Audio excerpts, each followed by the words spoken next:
नमस्कार दोस्तों, मैं छोटी उपाध्याय अपने YouTube चैनल पे आप सबका स्वागत करती हूँ। आज बहुत ही प्यारा सा द्वार पूजा गीत लेकर आई हूँ जो आप सबको पसंद आएगा, तो लाइक सब्सक्राइब करना ना भूलिएगा। प्लीज़ कमेंट में हमें ज़रूर बताइएगा कि आप सबको हमारा ये द्वार पूजा सॉन्ग कैसा लगा। तो चलिए शुरू करते हैं।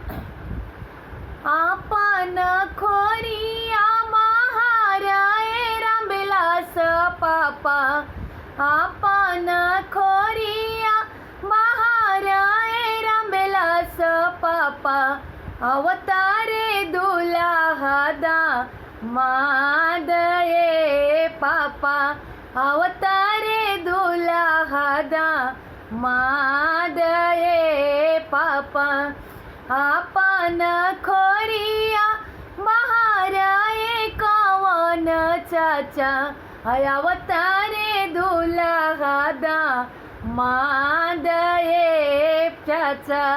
अवतारे दुलाहादा मादये चाचा, बैठे के मांगे ले कुर्सिया टेबल, बैठे के मांगे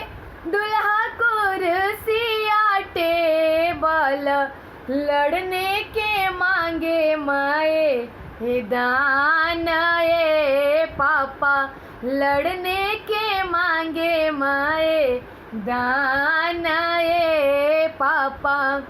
खाए के मांगे दुल्हा पूड़ी मिठाई हो, खाए के मांगे दुल्हा पूड़ी मिठाई हो, कचरे के मांगे बीड़ा पान ये चाचा, कचरे के मांगे बीड़ा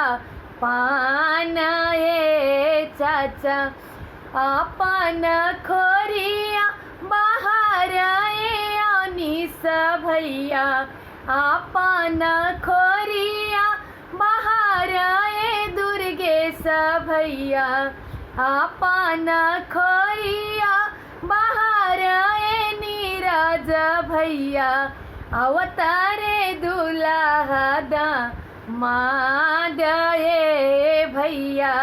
अवतारे दुलाहादा मादये भैया, बियहे के माँ गेले सुंदर धियावा हो, बियहन के माँ गेले सुंदर बहिनिया हो, जिन बहिन दला के सिंगार ये भैया, जिन बहिन दला के सिंगार ये भैया, बियहन के मांगेले सुंदर धियावा हो, जिन बेटी दला के सिंगार ये पापा,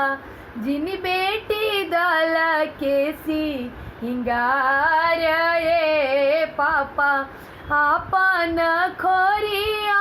महाराए रामबिलास पापा, अवतारे दुलाहादा मादये पापा, अवतारे दुलाहादा मादये पापा, अवतारे दुलाहादा मादये पापा।